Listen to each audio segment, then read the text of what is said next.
Hi friends, నా పేరు వచ్చేసి శ్రీపతి నితిన్ రెడ్డి. మనం ఈరోజు మాట్లాడుకోబోయేది గాయత్రి మంత్రాల గురించి మాట్లాడుకుందాం. ప్రత్యేకంగా చూసుకుంటే ప్రతి ఒక్క దేవతకి ఒక్కొక్క గాయత్రి మంత్రం ఉంటుంది. ఒక్కొక్క గాయత్రి మంత్రం జపించడం వల్ల ఒక్కొక్క ఫలితాలు ఉంటాయి. నేను ఆ కంటెంట్ సిరీస్ని చేయాలనుకుంటున్నాను. మీరు ఎంతమంది లైక్ చేస్తే నేను ఆ కంటెంట్ సిరీస్ని అంత మంచిగా చేస్తాను. అదేవిధంగా ఒక్కొక్క గాయత్రి మంత్రం ఎందుకు ఉపయోగపడుతుంది, దానివల్ల మీకు ఏం ఉపయోగాలు ఉంటాయి అనేది కూడా నేను చెప్తాను.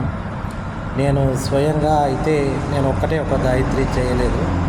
నేను రాజరాజేశ్వరి గాయత్రి మరియు శివ గాయత్రి మంత్రం చేశాను. నాకు మంచిగా అనుభవం అయింది. ఈ 2 గాయత్రుల్లోనే నాకు మంచిగా అనుభవం అయింది.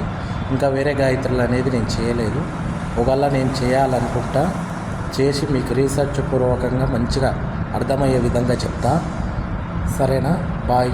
మీరు నా కంటెంట్ని నచ్చితే లైక్ కొట్టండి. నేను తప్పకుండా గాయత్రి మంత్రాలు ఒక్కొక్క దేవతల గురించి కూడా చెప్తాను. అలాగే నవగ్రహ గాయత్రులు చేయడం వల్ల మీకు ఉపయోగాలు కూడా చెప్తాను. ఇప్పుడు నవగ్రహ గాయత్రిలో దశ అంతర్దశలు ఉంటాయి కదా. గురుడు అంతర్దశ, రాహు అంతర్దశ.